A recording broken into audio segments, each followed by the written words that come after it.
Hi, I'm Yui Shu. And I'm Julie Kraftchick. We're active daters turned dating insiders. Here to dive into everything modern dating and relationships. Welcome to Dateable.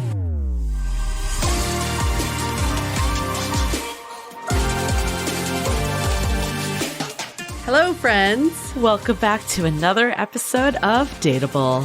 We want to hug you right now, but we can't.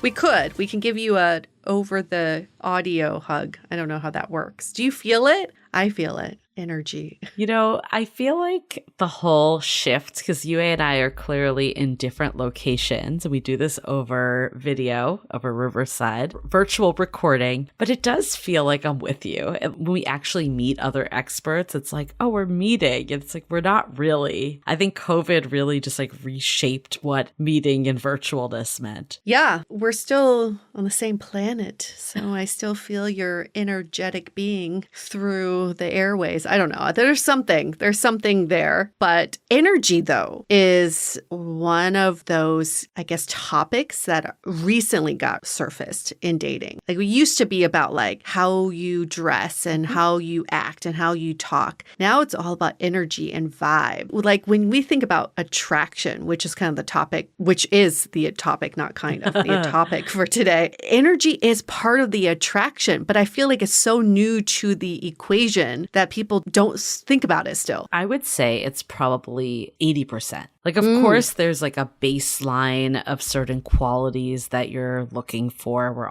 We all have our lists. We all have something on there. We're not going to pretend like that doesn't exist. But I do think that someone can have all the right things on paper. I mean, this is the problem with dating apps, right? Is you see someone's profile, they look good, and then you meet them in person and there's no connection, no chemistry. And it's because the energy is off. Or the flip side is like someone's, okay on their profile, and then you meet them and it's fireworks. Yeah. And you don't know until you are in that person's presence. So I just came back from a girls' trip with my college girlfriends in Santa Fe. And we always reminisce about the people we went to college with, of course. And we were breaking down some of the people that were like super attractive in college or like got a lot of action. And objectively, if we broke down every physical aspect, it was like, this person's okay, like physically, yes. But it was the whole package, their whole aura that was so attractive. And now, like 20 some years later, still looking back, it's like, yeah, it's the way this guy used to walk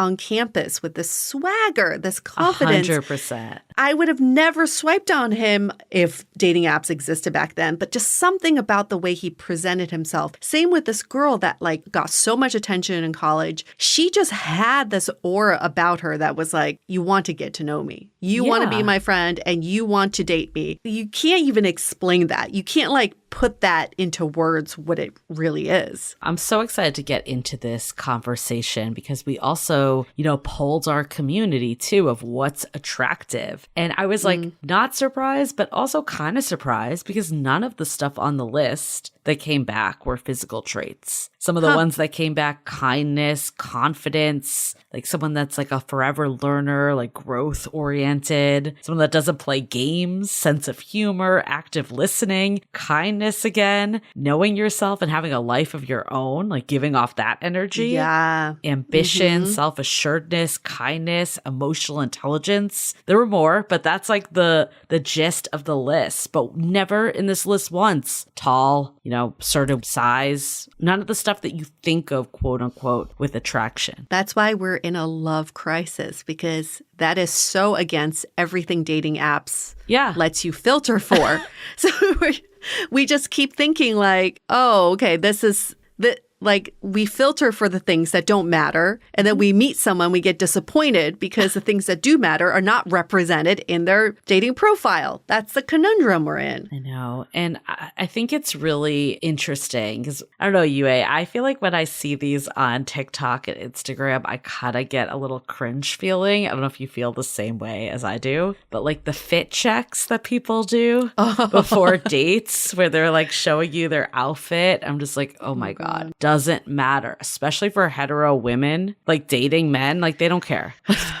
It's the entire package you show up in. It does not matter what shirt you're wearing. And I think we don't ever talk about like energy checks. No. Of like, what vibe am I giving off? Because you could be so well put together clothing wise, and then you come into the date being like, dating's the worst. All dates don't go anywhere. Doesn't matter what you look like. It really doesn't. I mean, just don't look terrible, right? There's Like, a line. Don't There's try a to. line. Yeah. I'm not saying like show up in your like sweatpants. Although during COVID did that, and sometimes it worked. Same. But yes, like, yeah, there's be a presentable baseline. still. Yeah. There's a baseline of being a decent, clean human being. But beyond that, don't try to look bad, right? That's the line. But I remember my best dates were always after I taught dance class because I was on this adrenaline high. I would go home, run home, take a quick shower.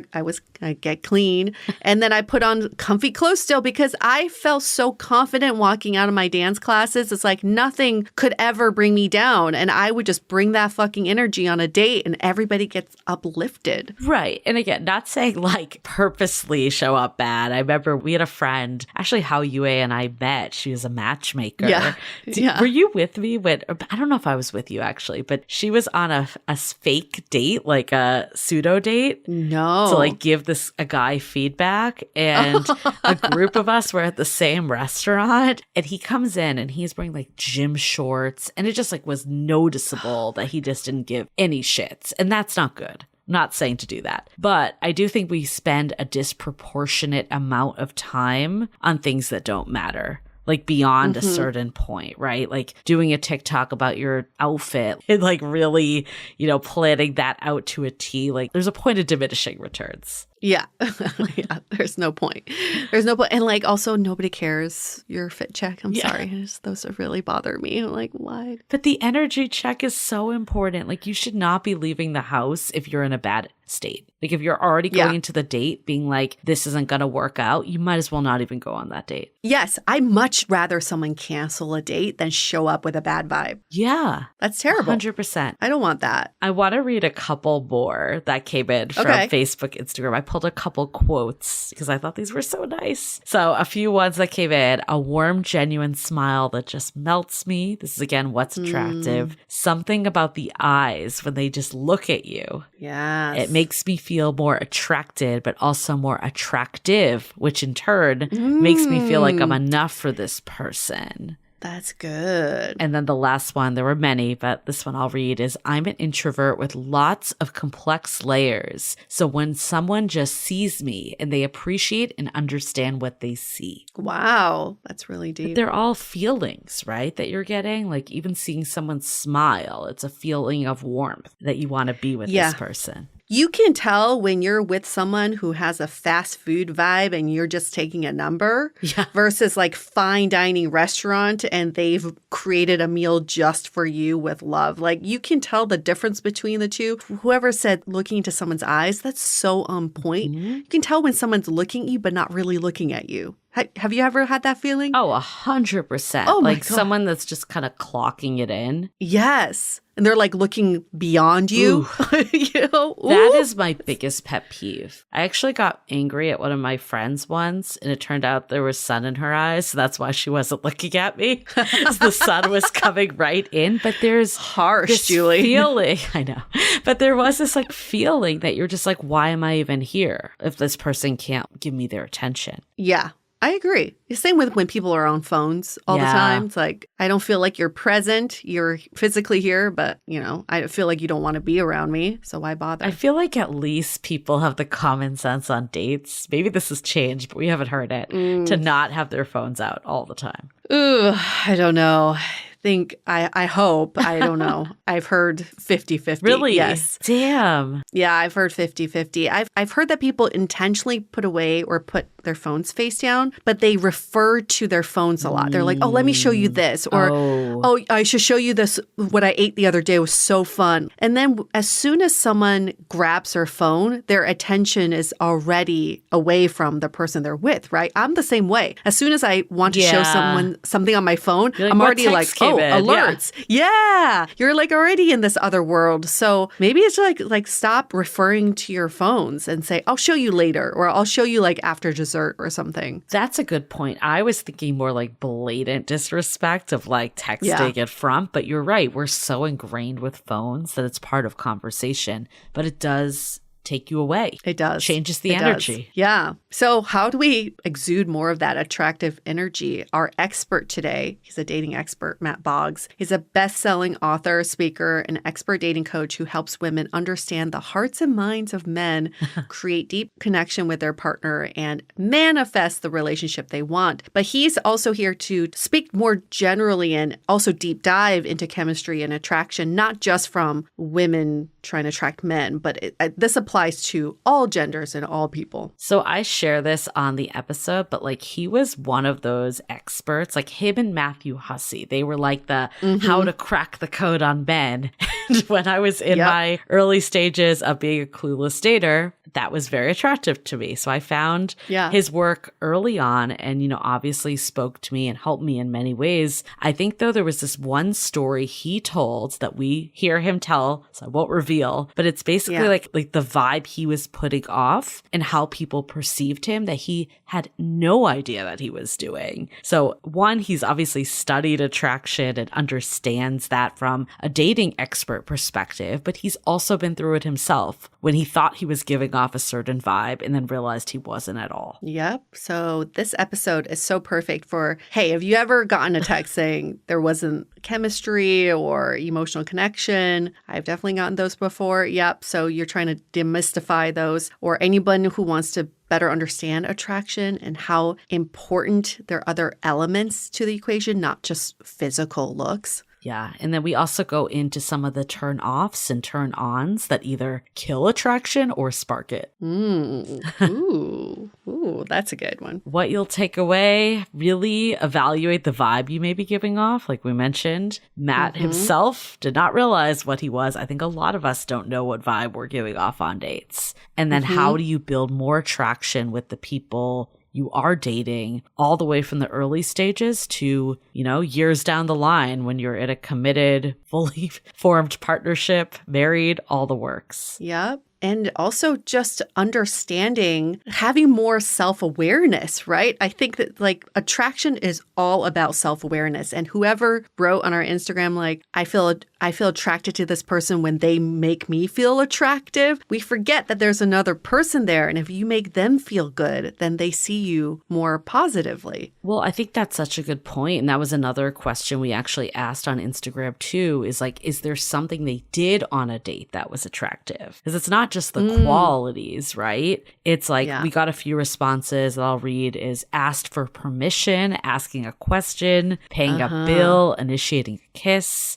Another one was they talked about the next date on the date. Yeah. A guy who owned a brewery got me a couple beers he knew I'd like, you know, acts of service, gifts, all that stuff. But I think these actions with all of these, right? The asking for permission, it's making you feel like safe. The guy who owned a brewery, I feel like that's like that feeling taken care of. Talking about the next date, the sense of security, all that's very attractive. What is something that someone's done on a date that made you feel like they were more attractive? I mean, I absolutely loved when my partner asked for the next date on the date. I agree with this person. It showed conviction. It showed that they wanted to get to know me. They knew what they wanted. They'd go after it. There was like a lot of stuff that showed that was very attractive. I mean, I think some of the other stuff, like clearly sense of humor is a big one. I feel like you can have two people that maybe one of them is like objectively more quote unquote attractive, but they have a bland sense of humor. And the other one is less, but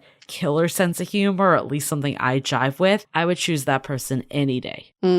Yeah. What about you? Yeah. I think anytime someone related something back to me, like telling me, oh, what was it about my profile that caught their attention? Or what was their first impression of me? Or how what they experienced that day related to something they saw in my profile. Like that makes me feel seen, and it makes me feel like I'm not just a number, like they actually wanted to go out on a date with me. That's nice. Yeah. So I think it comes down to like, what vibe are you giving off about just who you are as a person, but also the vibe of relating to that other person that you're on a date with. Yes. Some of the worst dates I've been on where I felt someone was not attractive were with the most attractive people. 100%.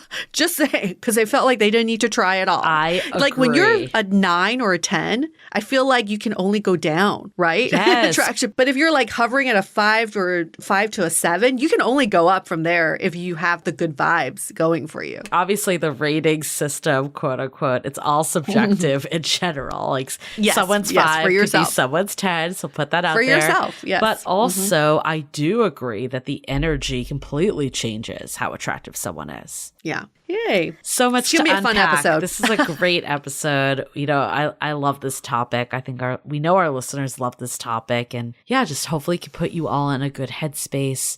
We talk about this in our book, actually, at length. There's a whole chapter devoted to showing up. What energy? What are you doing? What are you putting out there? We go in a lot of depth because we really believe that this is so core to, one, enjoying your dating life, but also attracting the right type of partners. What are you putting out there? Yeah, what are you putting out there? It's in our book that's coming out in January 2025. I know it sounds like a long ways away, but you can pre-order the book now and your future self will thank you. The link is howtobedateable.com. And if you cannot wait until the book comes out, like pre-order the book still. But if you are like, give me something to do now or just something to noodle over, we have our Finding Your Person program that's open right now for registration. In this program, we talk about vibe check. We talk about how to put out the energy to attract the right people and filter out the wrong people for you. Yeah. You don't got no time for that. It's also important. Like attraction, we're always like, oh, it's about acquiring more people, like attracting more people. No, you also want to attract the right people and get rid of the riffraff. You don't want to attract everyone. Trust me. Like you don't want the riffraff if you are truly serious about finding your person. So that program is currently open. We have limited spots because there is a personalized element to this program and it's only 2 of us, Julie and I. So we can't take on that many people at once. That's why we open these up every once in a while, have limited spots. Grab your spot before it fills up. Yep. So you can go find that on our website, dateablepodcast.com/programs. We also have a new iteration called Finding Your Person Plus for even more support. We actually only have a couple spots left because that clearly is like more of our time even. Yeah. So if you really want to get ahead of everything and really just fast track your love life, we love this program. This is, I think, our favorite one. We love the calls we do with everyone, even if you do Finding Your Person. I don't even want to say like the regular one, just Finding Your Person. You know, it's still amazing. Yeah. But that one, even when we do that, like we always get off the calls and we're just like, wow, these people are so dateable. And like seeing like the difference between the different calls as they go through the program, it just really melts my heart. So if you've been on the fence about this, definitely give it a shot. If you want more info, you can always DM us. We can answer any of your questions. Like Yue said, it's going to close on October 6th. So make sure to get in now before it does because we have limited bandwidth. And, you know, I do think these courses are so different than the book, even though they're getting to the same root of helping you, you know, find your person and become your most dateable self. Best case scenario, when the book does come around, you're already in a happy, healthy relationship. But I also think the book is still valuable in that case. So all in all, let's get ahead of it now. We might as well not wait till January. We know that some of you are saying, I'm not ready for this yet, right? I'm still working on some stuff. I'm working through some stuff. I'm not ready for this yet. Well, here's a little hack for you is that once you enroll in the program, you have lifetime access to the content. So take your time. We're not asking you to finish this program in like a month or even 2 weeks. Some people take a really long time or they revisit certain sections of the program. This is purely there as a resource for you. We are there as support for you. And for those personalized calls that you get, you can delay those. Yeah, book them when you're free. Book them when you are ready for us. But you can always get started on something. There's always a section that you can get started on now and then just finish it later. I'm really glad you brought that up because we always say it takes 6 weeks. And that's if you're like pretty diligent doing it. Yeah. But you don't have to do that. No. People always be like, oh, are you guys still going to be around for the calls? Like if I don't do it, we're like, You just book them when you're ready. We're here. We're not going anywhere. We're not going anywhere. We're not going anywhere. Don't worry. Awesome. Well, hope to see you there. And we go back full circle to how we started this convo. We get on the calls. Everyone's like, it's so crazy to meet you guys in the flesh, even though we're through a computer. But we do our 2-on-1s, so we will both meet you and, really get into what you're going through specifically. All about you. All about you. Okay. Well, another thing you can do is follow us at Dateable Podcast on Instagram. We have really been beefing up our Instagram, so get on it. And then also subscribe to our newsletter. This is where you find out about things first. But also the idea here is that we can leave you with some inspiration of something that you need to hear every week that will just keep you motivated and hopeful and excited about the journey of, finding love and all that comes with it. So we're really here again as a resource. So hope to see you, on Instagram and then also in our newsletter. Okay. Well, before we get into it, let's take a minute to hear from our sponsors. You know what season we're entering into?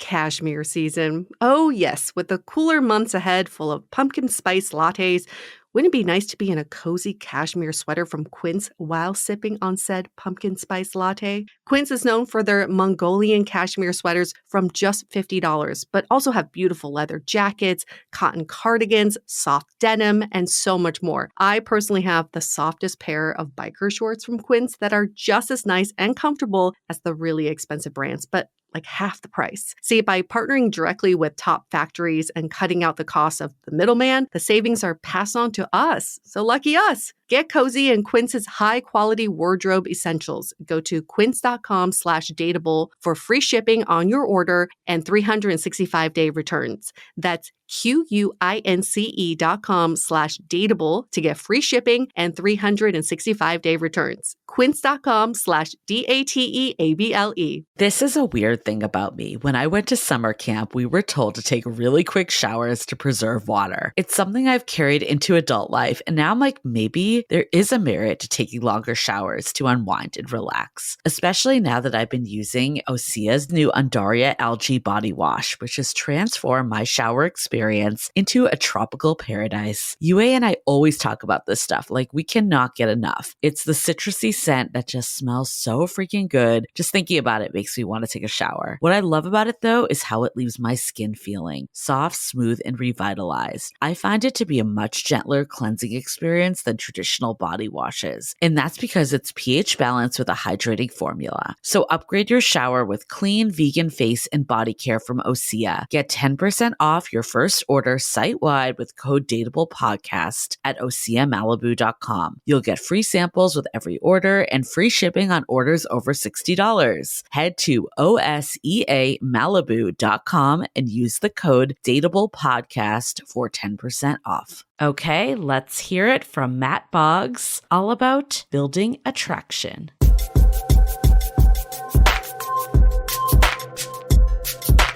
Welcome, Matt, to Dateable. Thanks for hanging out with us. It's great to be with you guys. Yue and Julie in the house.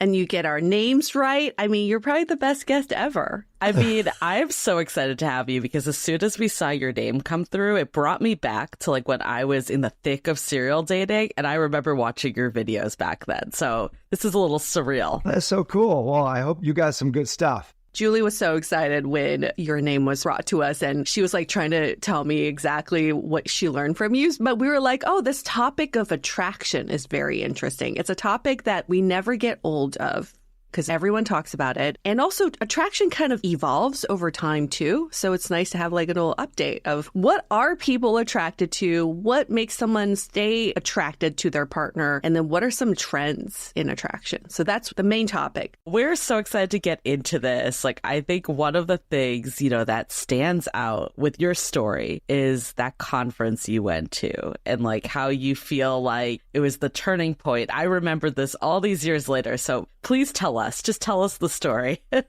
Oh, that's great. That's great that you remember that, because it really was like a life-changing moment for me. And growing up, one of my biggest dreams is we have, aspirations of maybe being a professional athlete or owning a great business or whatever it was. Equal to any other aspiration I had, if not more, was I wanted to find the love of my life. Like I wanted to find that person, build a family together, have this incredible romance. And so everywhere I went, even from junior high to high school, like I was always on the lookout for like, who's my person, you know, just hopeless romantic through and through. You never know on the playground. Exactly. Is she on the monkey bars over there? Her in that Oshkosh Bagosh outfit? Man, hell yeah. So my friends would kind of make fun of me because they knew this about me and whatnot. But as I grew older, I mean, my parents are divorced. All my friends' parents are divorced. And so I didn't get to see really modeling in front of me what worked. And so I had a series of crash and burn relationships in my 20s. And I finally thought I had met the person, like my person. And out of the blue, she calls me up and breaks up with me. And I felt like my heart had been shattered into a million different pieces. And around that time, my mom comes to me and says, hey, there's this personal development seminar happening. And I know you're struggling in this area and you want this result for your life. Maybe you'll learn some things that will be good for you. And so I said, all right, I'll go. And it was a week-long in-depth, intense personal development retreat up in Napa Valley. And there were 100 people there, like half men, half women. And on day 4, halfway through this thing, the facilitator says, all right, you guys, we're going to play a game called the Island Game. And she put all of us men sitting in chairs kind of at the front of the room. There's 50 of us all in a row. And then she gets the women to stand in front of us and she goes, all right, ladies, here's the question. If this was the last man on the planet to choose from, would you want to be stranded with him on a deserted island? Whoa. She goes, this is not based on attraction. This is based on beingness. You've been with these guys for 4 days. You've seen how they've shown up. Would you want to be with them on this deserted island? And just vote yes or no. No explaining. Just look them in the eye, yes or no. So they start voting. They go down, yes, yes, no, no, yes, no. And our job was to take a tally of the yes votes and no votes. So we each have a clipboard and pen and paper. So at the end, they all get done voting. And she goes, all right, gentlemen, stand up. And I want you to order yourselves from the man who has the most yes votes down to the man who has the most no votes. And so we start comparing numbers, and it's kind of like Southwest Airlines. We're like, hey, what number do you have? And were you in the queue? Am I in front of you or not? And so as I was trying to like make my way down to the yes side, I kept getting pushed back. I was second to last. Damn. With the most no votes. And here's even the kicker. The guy next to me who was last, nobody liked that guy. Like, he was a total asshole. Like, mean. This guy was mean. And I was like, well, I can see why he's voted last, but I thought I was a nice guy. Like, it was complete distortion from what I perceived my reality to be. The facilitator was really, really good. And she goes, is there anyone here who's surprised by maybe where they're lined up? And so very humbly, I raised my hand. I was like, yeah. And she goes, Matt, great.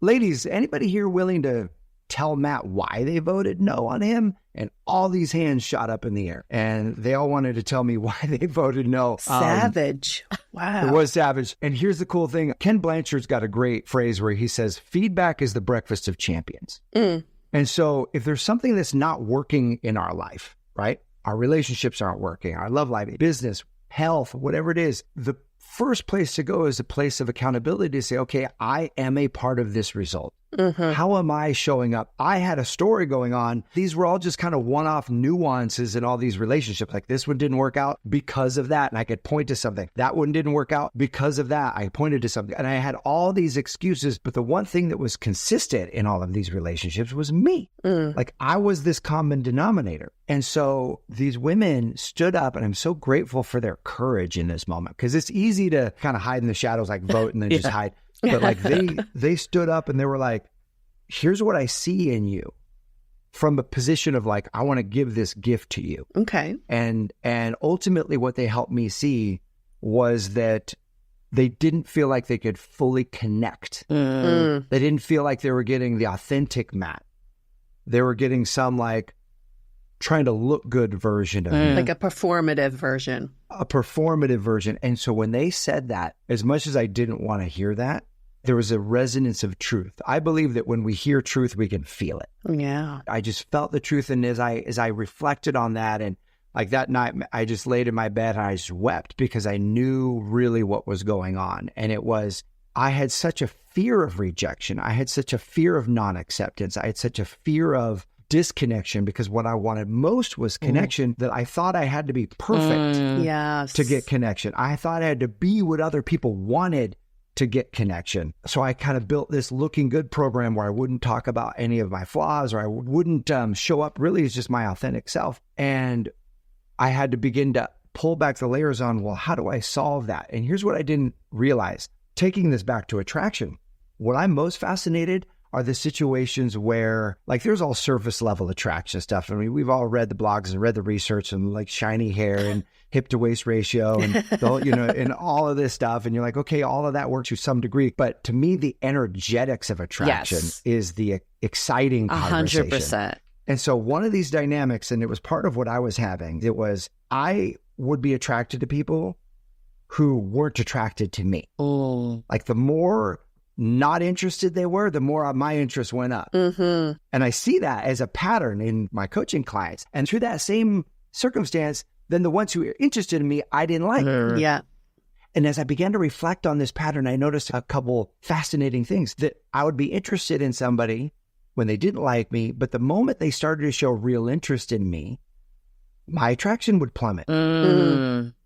My attraction would go, no, now they like me. My attraction goes down for them. What is that? And I began to study that, and I began to unpack that. And there were two really, really phenomenal pieces of awareness that both have the same solution. And when we feel like we're not enough to some degree, when we feel like we might be internally flawed, that we're not lovable, or some part of us isn't lovable, we are terrified of two things: opening up and being seen, and really risking our heart and loving somebody and letting them in, because if they find out that we're not lovable, they're going to reject us. They're going to push us away. And so, like, I'd be attracted to somebody who didn't like me because that's safe. But as soon as they started to like me, my own attraction would plummet as a protection mechanism. It was guarding and protecting my own heart. So the irony of this, and just being authentic and letting people really see me and connect to me, the solution to that was learning self-love. And like learning self-love, that concept back then for me was like doing something I'd never done before. It was like an absolute foreign language. It was like, how do you do that? What does this look like? And so really diving into that, though, and really allowing myself to love the unlovable parts, I fully felt something shifted. It was like my heart swung this door wide open. And my ability to feel attraction for people who also showed interest for me transformed. Wow. Like I could finally dive in and like let people in. We want to get into all that, like how that is possible. I think there's so much to unpack with what you said, though. Like so much of it I can resonate with, like this feeling of like it's safer to be with these people because you can blame them, right? Instead of it actually having it happen to you. I want to go back, though, to like the energetic shifts, because that's also what you and I find the most interesting about attraction. Like, agreed. Like, there's so much out there about just superficial. We have like a whole chapter in our book, actually, about just showing up and like how to have the right energy and all of that for dating. So like, from what you've learned, what is kind of that energetic shift that's important? 'Cause I think what you described is exactly that. It's like the initial attraction might have been there, but the more you were around these people, they felt this energy. So for me, it was judgment of myself, like not feeling enough of myself, not willing to accept myself. And so, and this is what I believe. I believe we're energetic beings. Your energy reaches out. It reaches out far beyond your skin. There's science that backs this up, and your vibration extends and reaches out. And you can't just be in a vibration that's directed inward. It reaches out in all directions. So because I was self-critical, I was in a judgmental vibe towards myself, that's what other people were picking up on. Even though I was thinking, well, I'm not judging you. They were like, well, yeah, but because you're not giving yourself permission to be authentic, they feel that they don't have permission to be authentic. And so that creates a space of kind of walking on eggshells, or just there's something about that person that you just don't feel comfortable around and you can open up around. And do you think all this stems from fear? Or is it like, what is the root cause for all of this? Well, it's belief systems. So fear is an emotion that arises based on your perception of reality or a subconscious belief that you have, right? So the belief that this is going to cause me pain then generates fear when we're faced with that situation. So it really comes down to, okay, well, what are the beliefs that are in my way? What are the beliefs that are not aligned with the result that I'm wanting to create? And what are the ones that are aligned? Like, dating is hard. There's a belief, there's a perception, right? It's like, for example, I ended up coaching this woman who was in her 70s. She had spent 29 years as a, basically where she's not dating, 29 years as a nun. Let me say it that way. Okay. And celibate. So as a nun, celibate, not dating. And so her whole story was, I'm not experienced enough. She had a brace on her leg. So she's like, I'm not sexy enough. I'm too old. Men don't want to date me. So all of these beliefs were like, ultimately why she signed up. She's like, I know that this is in my way. So how do you rewire that? How do you actually go to say, okay, well, what belief is actually going to serve you? What if there was a guy who loved the fact that you were a nun for more than 20 years? He thought you were beautiful and sexy just as you are. What if that possibility still existed? One of the ways that you begin to repattern these beliefs is you create what's called a dream achieve moment, where you imagine in the future, because the subconscious mind is where these beliefs live, and the subconscious can't tell the difference between an imagined reality and reality. And an easy way to prove this is if you imagine yourself biting into a lemon, just imagine it vividly and your saliva glands will fire. Your saliva glands are involuntary muscles. So your subconscious mind imagined it, your saliva glands fire, which means that your body literally thought you were biting the lemon. So what you do is you imagine yourself in a dream achieve moment. What does it look like if it all worked out? And you let your body begin to align with that experience. You begin to feel what it feels like. And then you begin to think, okay, what are the beliefs that align with that version of me? If I'm with my partner thinks I'm sexy. My partner thinks I'm worthy. My partner thinks I'm lovable. My partner thinks I'm all that. And so you begin to identify what those beliefs are. Then anytime you think the other belief, you interrupt it. You refire the new belief, because what fires together wires together. We know this about neuroscience. So this is what this woman did. Her name is Marianne. And so Marianne, her dream achieve moment was dancing in a red dress to the song Lady in Red by Krista Burr. So she began to fire this, and sure enough, she started to take different action. That led her to meeting Wayne.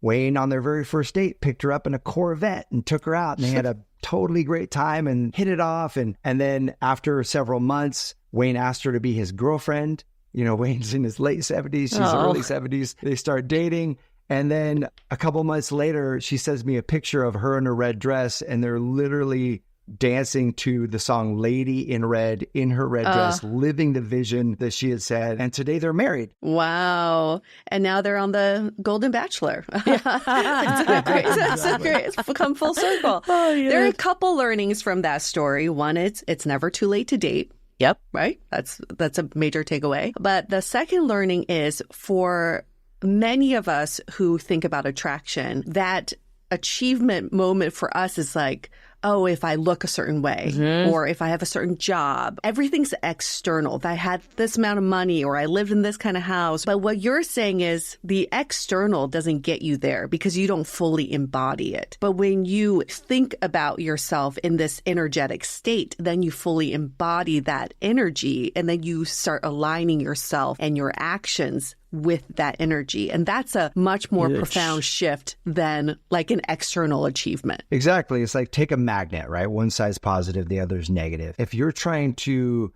attract something to that magnet that has the opposite charge to it, it is effortless. Like, you go up and it just, boom, it attracts it to it. No matter how much action the magnet is taking, if it's strong enough and its field is strong enough, it will draw and do it everything that's a match. You flip it around, it doesn't matter how much action you take with that magnet, it's going to push away the very thing that you're trying to pick up with that magnet, because the energy is repelling. For anyone who's been online dating forever and you're just attracting the same circumstance and you're taking a ton of action and you're like, why is this not working? I believe there's three main keys to this. There's what I call a love abundant mindset, a mindset that's aligned with the result that you want. So the beliefs, but then you've got to have the energetics, which is the love abundant heart set. And then the third piece is the love abundant skill sets.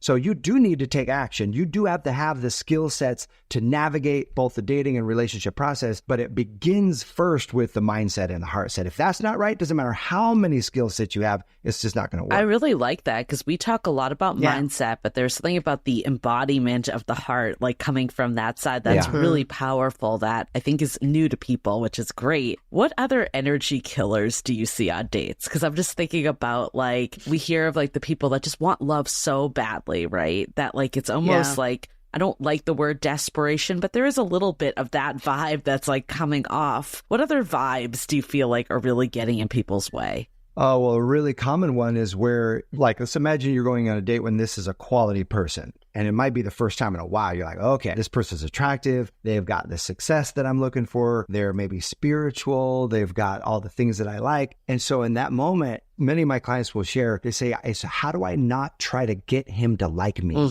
for example? How do I not try to get her to like me first and just be myself? And so when you fall into that trap, you know on paper what their qualities are, but you don't really know them yet because it's a first or second date. So getting someone to like you where your effort and energy is on how do I impress them versus the beginning should be two things focused on a date. Number one is have as much fun as freaking possible.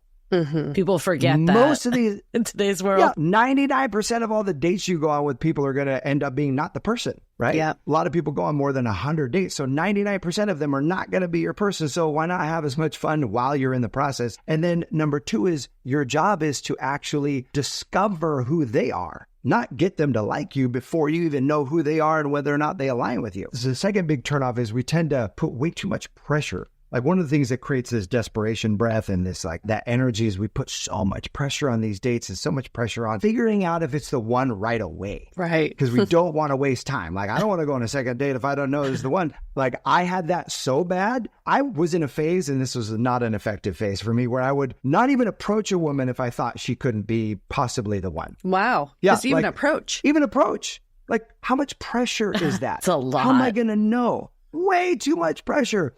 So take all the pressure of having to find out if this is the one, your person, off of you until you've been down the road with them a month or two.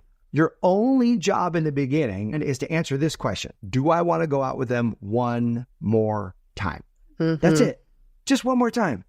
Just one more time. And then what I find is that what happens is you take all the pressure off of you, the expectation, the stress, the tightness, and then you're free to be.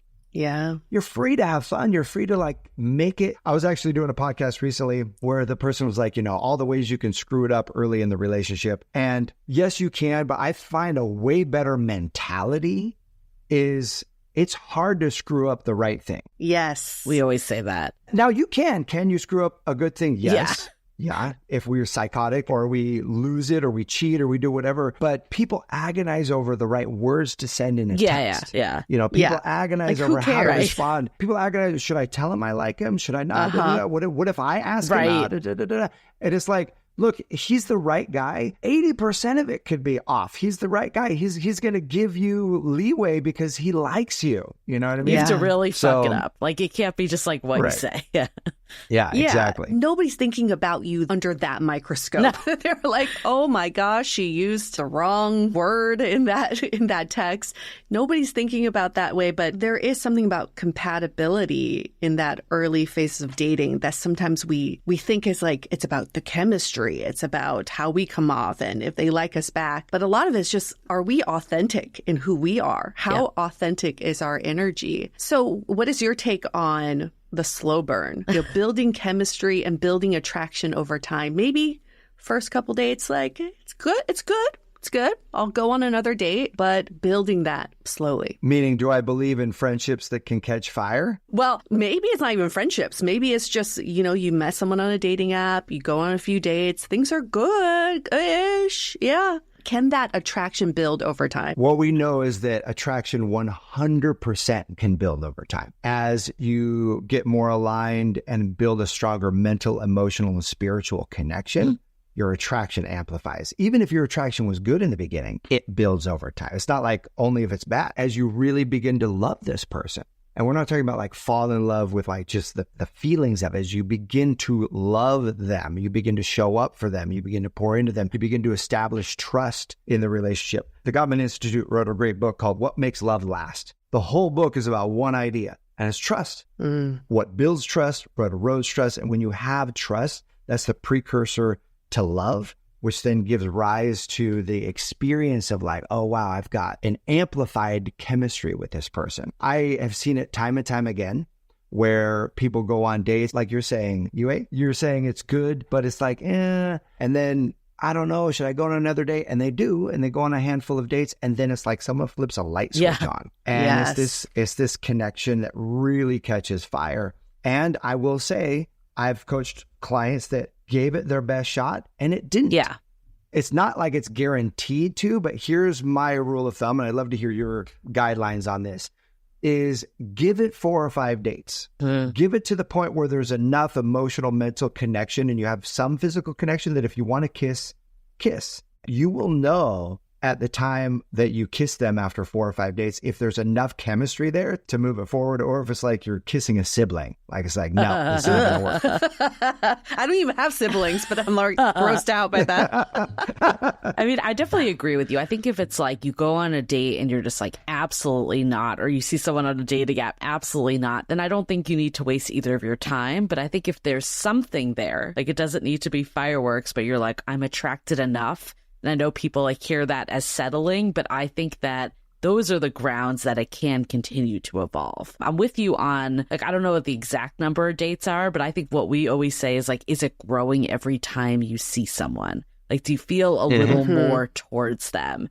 And I think like 4 to 5 is probably a general benchmark because that's like roughly like a month-ish of dating. So I think that's fair. I would agree with that. Yeah, I love that, Julie, because I'm not a fan of rules, but I do like tools, like principles that you can apply in a setting. Because some people are like, well, it's been 4 dates and I'm not all the way there. And so exactly, you don't want to get hung up on the number, but your principle of, is it growing every time that you see them? Are you moving in the right direction? That's what you want to know. I want to dive into this even more, but before we do, let's take a quick break to hear from our partners. Does anyone else feel like there are so many distractions in the world and it's just so hard to focus? Anyone who knows me knows I can't function without my morning coffee, but lately it's not doing it for me. I'll still hit a wall by 2 p.m. and my mind felt foggy and I was just stressed out. Yue's been telling me about Magic Mind, which is a mental performance shot that she's seen at Era One, Sprouts, and some other high-end grocery stores. So when they came in as a partner, I had to do their 7-day challenge. In just a few days, I noticed a huge difference, feeling more focused, clear, and calm all day. I always like to make sure I know what's going in my body, so I was glad to see that it's not a quick fix. This formula was created with doctors, perfected over 10 years, and designed for long-term mental performance. But the best part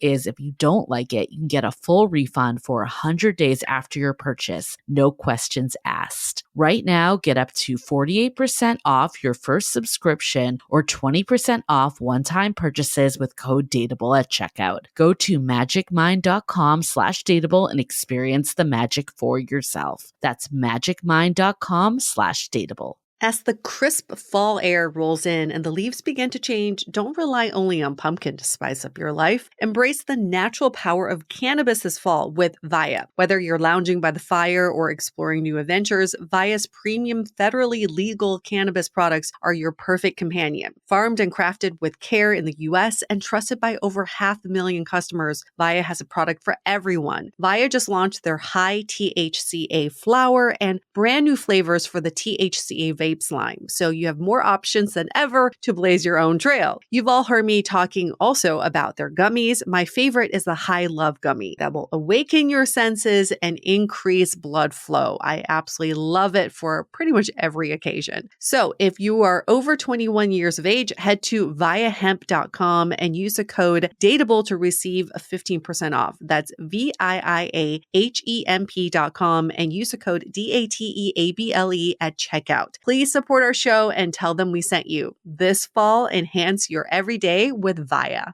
Just a quick announcement before we get back into the episode. We are back with another cohort of our Finding Your Person program that is open until October 6th. So if this is something you've been thinking about for a while, maybe you've thought about joining other cohorts, but the time wasn't right, or you're a new listener and you're like, heck yes, I just want to find this person already. This is the program for you. We love this program. We love talking to all the participants as they go through it during our check-ins and see seeing just the transformation that happens real time of this newfound knowledge of what was holding them back. And then also the motivation and tools to approach the dating world with just more confidence and ease and excitement. So visit dateablepodcast.com/programs to get your spot. Again, they are limited and the program will close on October 6th. But if you're interested, I would highly recommend doing so quickly as we do sell out. And we also have a new iteration this time called Finding Your Person Plus. So take a look at the options and see what works best. Also, the link is in the show notes. Looking forward to talking to you soon, and back to the episode. I want to apologize ahead of time. This is an ignorant question. I'm sorry. This is a gendered question, but I have a very small sample size, but I only hear of attraction building over time with my girlfriends. I've never once had a guy friend tell me, oh, it was a slow burn. Like at first I wasn't that attracted to her, and then all of a sudden I was. I've never heard that from a guy. Obviously, this is from my own sample size. Any thoughts on that, Matt? I do think anytime you speak in generalities, there's going to be exceptions to the rule. But I do think generalities help us understand just dynamics that exist so that if we run into that dynamic, we've got perspective. Men generally are more visual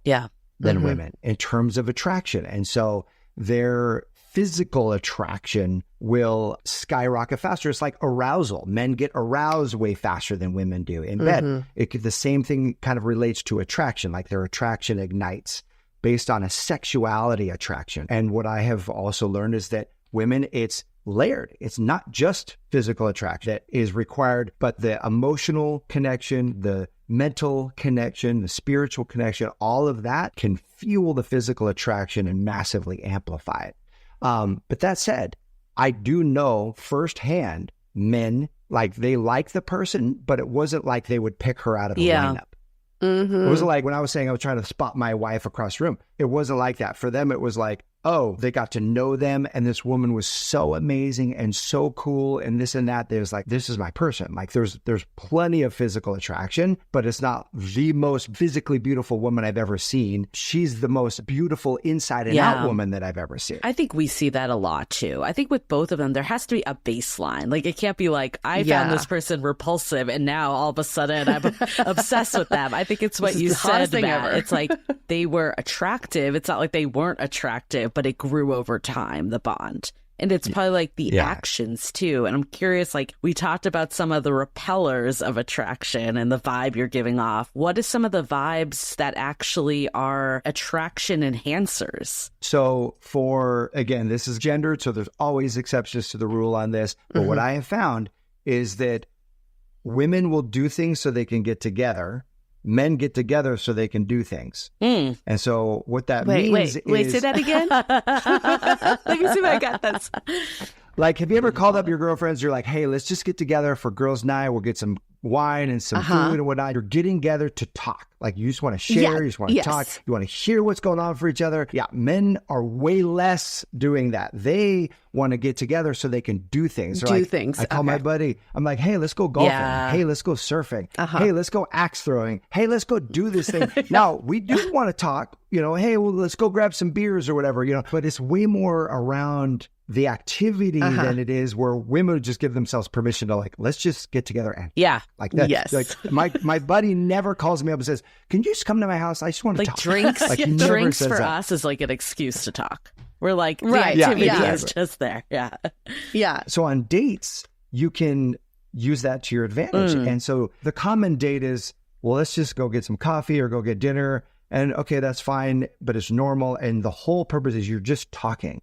Well, a date where you're actually doing something and getting to know each other through the activity, where perhaps there's some adventure element to it or a competitive element to it or whatever it be, even if it's from mini golf in an arcade to going on a hike after you know them a little bit better, or doing something that has an activity to it, naturally increases the bond that he will feel with you versus dinner and talking. That's interesting. So that's one element for women who are wanting to build attraction. And really, when I talk about this, to me, masculine and feminine are not gender.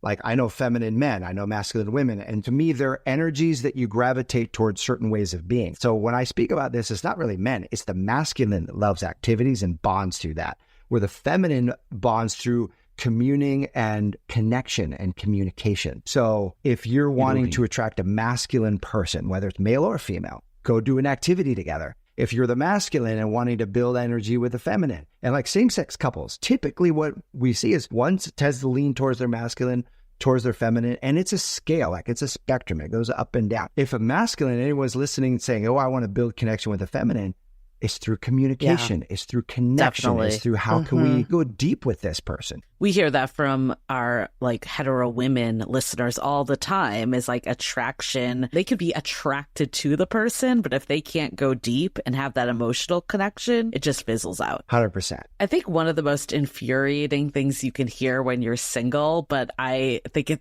holds true, and I saw you had a YouTube video about this, is like, stop trying. Like, don't try so hard. What do you mean by that energy? And like, how do you use that? Because like, I feel like a friend told me that when I was like in the thick of like serial dating, and I was just like, oh, you don't get it. But at the same time, looking back all these years later, I'm like, she was right, because I was trying so hard that I was kind of like what you were describing earlier. Like, I was trying to get everyone to like me, that I was like putting on this persona version of me. So how do you like strike that balance? Well, and it's easy to kind of get into a rhythm or even a rut of being where it's just like, it's exhausting, right? It's like you've gone on so many dates. You've gone on so many things. When the try hard vibe, one of the, and I don't know if you relate to this, Julie, you ever have anybody tell you, you know, you'll find it when you're not looking? Yeah, that was the same one. I was also like rolling my eyes on that, but it's true. It also worked that way. And I probably told people that. Yeah. And so it comes from a place of love, and it's infuriating when you're hearing that message, because I was like, look, me not looking is like me not breathing. Right. I want love so bad. How do I not look? I would look everywhere I went. But there's an element of truth. Like when you hear that, you know, there's something about that that rings true. But what is it? But then you know it's not entirely true, because you know people who were looking and found love. Right, you can't just like sit on your couch and hope someone shows up. So it finally dawned on me that it's not that you find it when you're not looking, it's you find it when you're not lacking. Meaning, because like attracts like, the majority of our vibe, we do not have to be perfect at this, but if our major dominant vibe is there's something missing in my life. Yeah. I'm really lonely. I'm really aching. Yeah. I'm really, that's the major dominant vibe. Well, you compare that to the vibe of when you're in the relationship.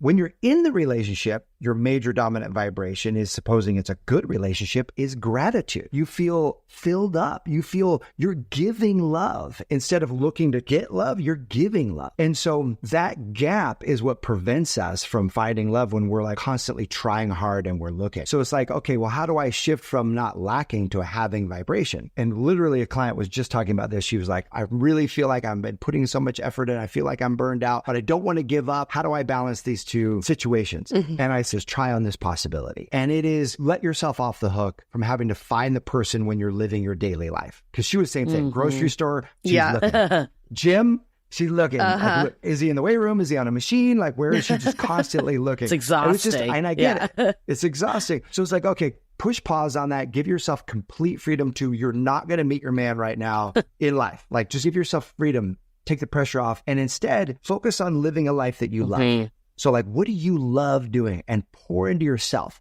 Give yourself massages, get back into a new exercise routine. You know, what is it that you want to explore? Like, take the trips that you wanted to take. What do you love doing? Because like attracts like. So you will find the person you love on the path of the life you love, because you're doing things that you love. So you're way more in that vibe. So it's like, you don't have to turn dating off altogether. Pick whatever time of the week you're going to go online and you're just going to swipe and do things, just to kind of throw possibilities out there. But the number one thing right now is begin loving your life again.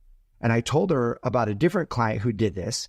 And so she started doing the 5 Rhythms dance class. What's that? And kind of this dance, like, modality. I don't know exactly how it goes, rhythms. But she was like, okay. I love 5 Rhythms. So she started doing that again. It completely put her in this space of feeling good, feeling alive back in her body. And she actually wrote that in her profile. She was like, I'm doing 5 Rhythms and I love it. The next day, a guy reached out to her saying, you do 5 Rhythms? I do 5 Rhythms. I love 5 Rhythms. They connected over that, bonded, met, dated, got married, all because she started like, okay, I'm going to start living a life I love again. Yeah, do it for you. Well, similar to this, I want to get your advice because I've been telling a friend of mine this for a long time. She went through a really bad breakup and I was like, start loving yourself. But she would admit to this. She is addicted to external validation. She absolutely does not feel attractive at all if she doesn't get external validation. She needs the attention. She needs the text. She needs men to tell her that she's beautiful. So she's like, okay, if I do the things I love, like, okay, I want to take this pottery class. Are there going to be guys in there who are going to validate me and tell me that I'm beautiful? What advice would you give to someone like that who's just like, I can't live without this validation? So I love the full circle of this, Yue, because it goes all the way back to I'm not enough. The I'm not enough belief. I'm not enough unless it comes from somebody else. And this is a candy hit. You need it again and again and again. Yeah. It's like there's some part of me that's not enough, some part of me that I'm not loving. There's a great book, actually, if people want to go deeper into how to love yourself. It was written many years ago by one of my mentors, Dr. Gay Hendricks, and it's called Learning to Love Yourself. Okay. And the premise of the experience is that there's nothing more powerful or greater than love. And so love becomes this container in which you heal the unloved parts. And so there's this process where you begin to love the unloved. You love the parts of yourself that you don't like. You love the parts of yourself that you feel like aren't enough, whether it be personality, whether it be physical, whether your history. You surround those things in love. And you can begin by asking yourself, what in me needs my full love and complete acceptance right now? And then listen. You close your eyes and you just listen. And it'll be, this mistake that I made the other day, or the fact that I didn't show up at my best in that moment. And then you imagine your heart space open up and you send a beam of love to that place in you, whether it's a memory or a thought or something physical, and you surround it in love.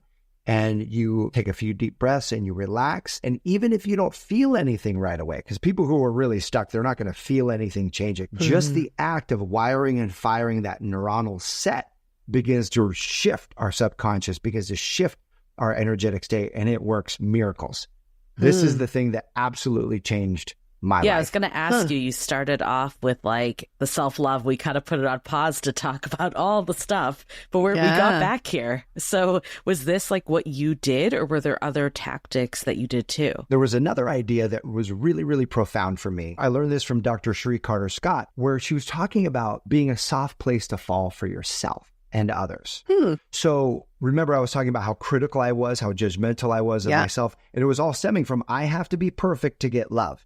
So any place that wasn't perfect, it was my enemy, because it was preventing me from having the love and connection that I wanted. And so if I made a mistake, I would grill myself, like rake myself across the coals, thinking that that was going to teach me a lesson so I don't make that same mistake again. Like, oh, you're so stupid, and how could you do this? And da, da, da, da. Well, Dr. Cherie Carter Scott really helped me understand that the way your subconscious mind works, and I think this is completely fascinating, is we replicate the behavior we get the most attention for, positive or negative. And you see it in little kids. There's a whole parenting movement, because I have 3 little kids right now, where it's called catch them being good and praise them versus catch them being bad. When your kids are finally silent and they're like playing nice, it's like, I can talk to mommy right now, or like I can get something done. But it's when they start fighting and that's when you step in and you catch them and you help them correct. But that's when they get your attention. Right. So you notice if that's the only time you give them focus and attention, they'll just go to that because they want your attention. So we will replicate the attention we give ourselves and whatever volume we give it. So if we're screaming internally and berating ourselves for making this mistake or forgetting something or screwing up, guess what we're programming ourselves to do? Is to do that again. More of that.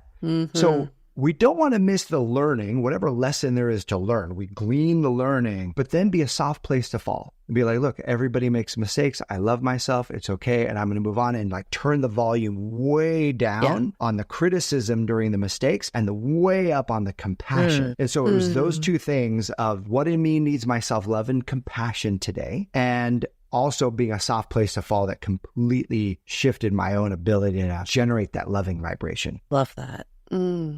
What were some of the challenges that you faced when you first started doing this? doing this in terms of the self-love or The dating my wife? self-love for yourself. So one of the biggest challenges that we will all face is called the upper limit syndrome. You guys ever heard of that? No. Do educate tell. us. Okay.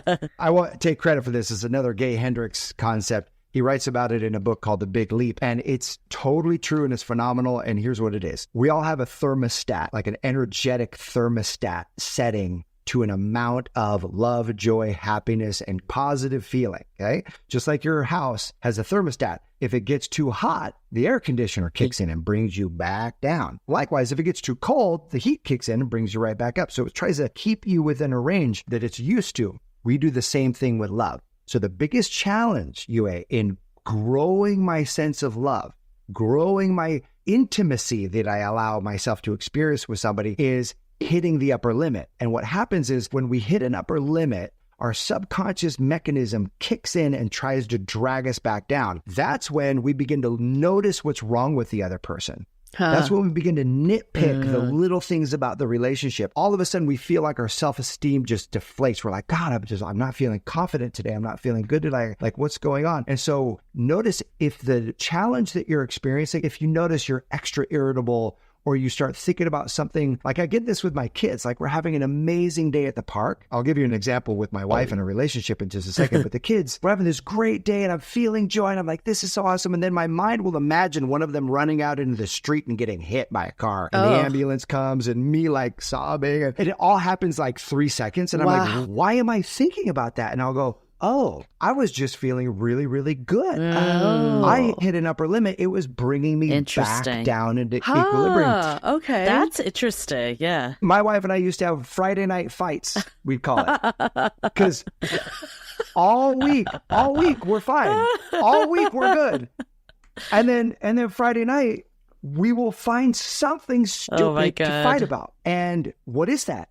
That's anticipating deeper intimacy, anticipating emotional intimacy on the date, physical intimacy when we get home. All week, we haven't been at that level of connection. And so that's the subconscious mechanism trying to keep you within a range. And so we began to anticipate that and be like, okay, I'm going to let this slide because I know it's just my own sabotage mechanism. It's my own mechanism bringing me down. That is the biggest challenge in trying to raise the amount of love and positive energy that we experience in our lives. That's fascinating. I was wondering, I was taking inventory of all the fights I've had in relationships, and I feel like they always happen after a really joyous moment, like a great dinner or like great sex. And I'm like, what am I doing? Am I just sabotaging this relationship on purpose? Thank you for validating that. So there's a really fast and easy technique to reset and raise the calibration set point. And that is because you talked about like right after a great date or right after great sex and like a fight will happen, dip down. When you notice you're having thoughts of like, I want to fight this person or this is really irritating or, I'm feeling really bad, like negative about myself, check it and go, was I just feeling really good? And if you were,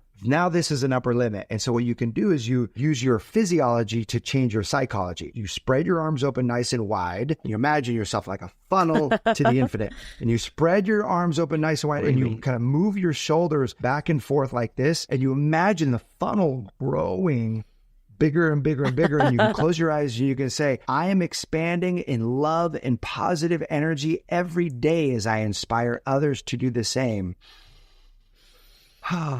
And you take a deep breath and you do 3 rounds of that and you will literally feel yourself in a higher vibration and you will reprogram yourself for higher set points. You'll see this in business. People get major success and then they'll struggle and they won't sustain it. Think about athletes and artists, right? Always. They get the major contract, then they get injured. Or an artist, they'll hit the major tour and then they'll go down the drug route and they don't know how to sustain that positive energy without then supplementing it with the drugs and they're just trying to balance, right? So it's a fascinating human dynamic that hardly anybody knows about. I'm so glad that you shared that with us and our audience. Head blown for that. But it kind of goes hand in hand with, one of the other things I remember from you all these years was your Project Everlasting, where you went around the country and you interviewed couples that had made it, that were married for 40 plus years, right? They were very successful couples. And I think I'm curious, like what you learned from that project. Like I'm sure you learned so much that would take a whole episode to do, but you could kind of distill the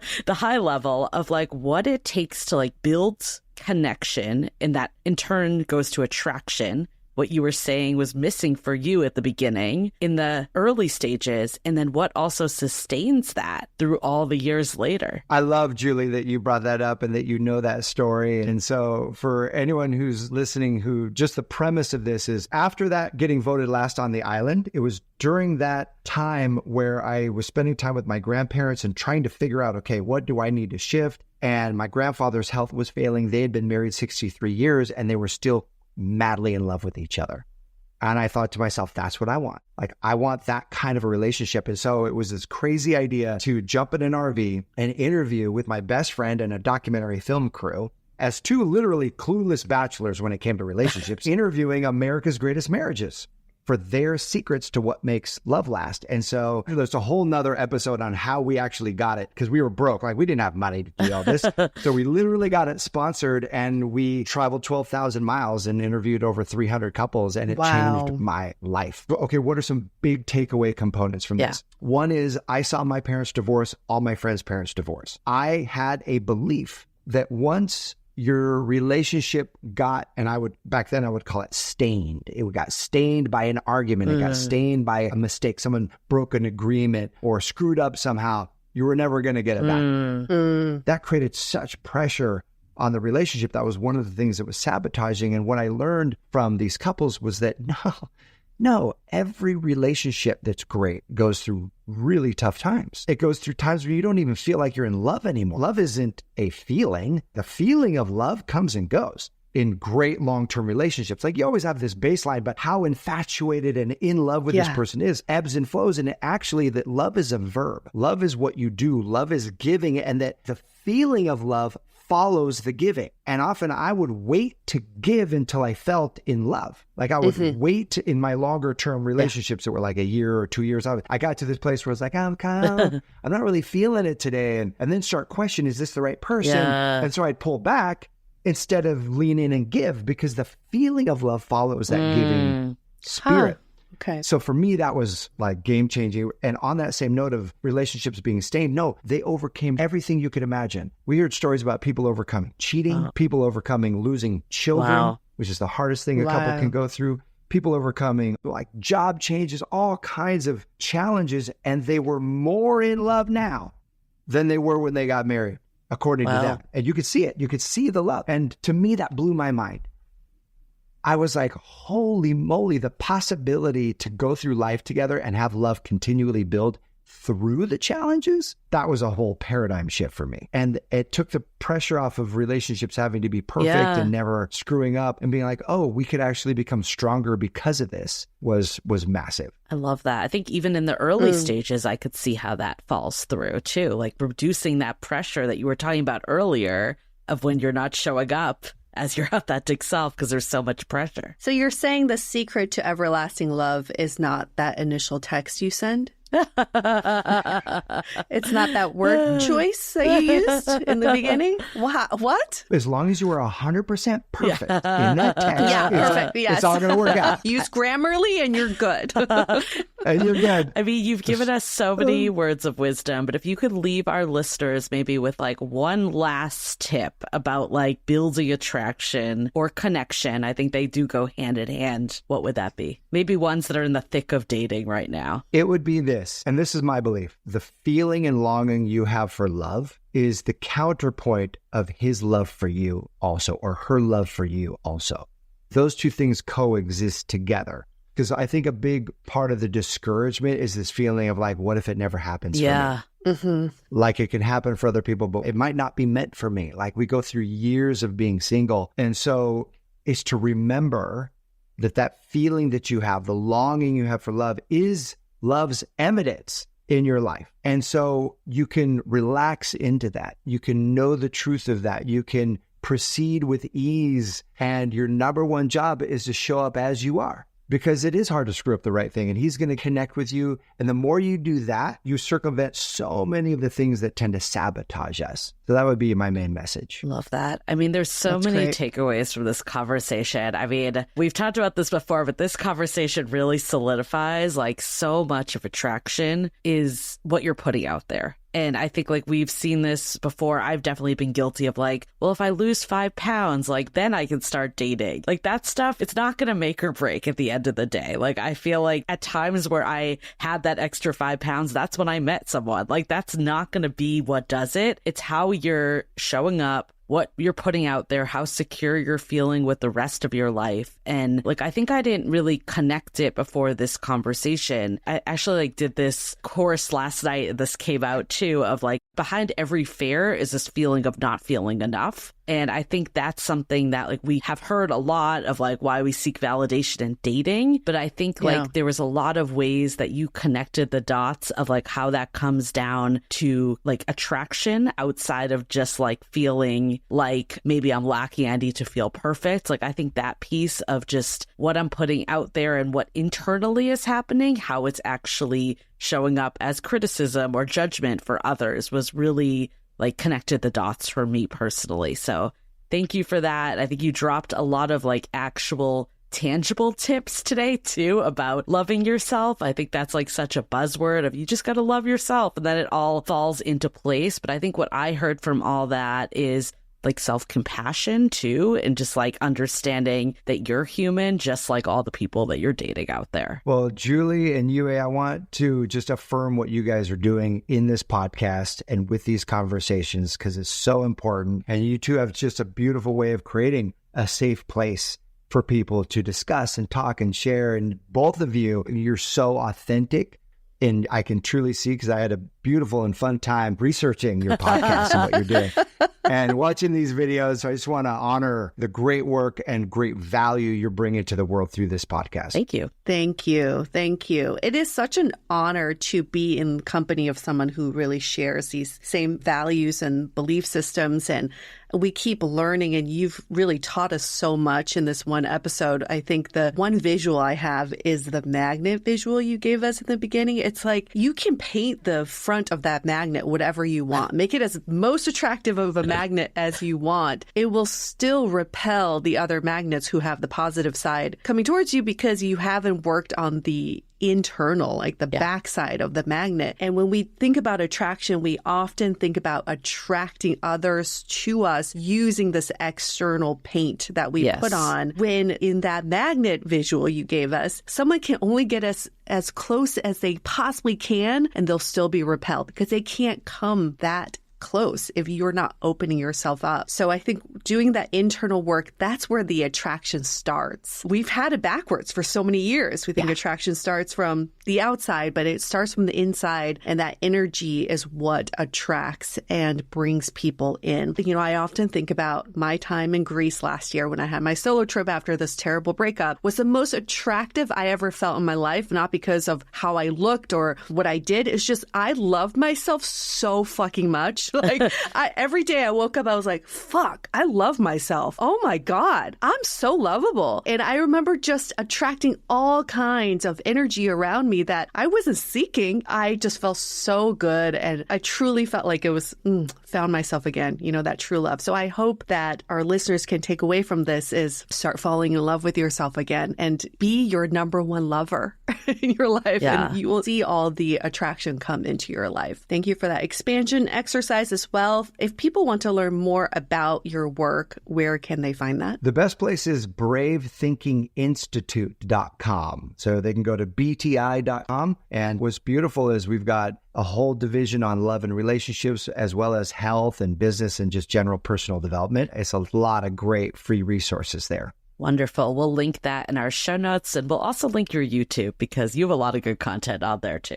Yeah. Thank you, Julie. You do. And our listeners, while you're on the internet, why don't you head over to our Apple Podcast, give us a rating and review as well, 5 stars. And in the body of your review, you can tell us what you learned from this episode. How are you starting to fall in love with yourself? How are you expanding your heart? We want to hear about your learnings. And also, while you're there, why not pre-order our book coming out in January 2025, How to Be Dateable?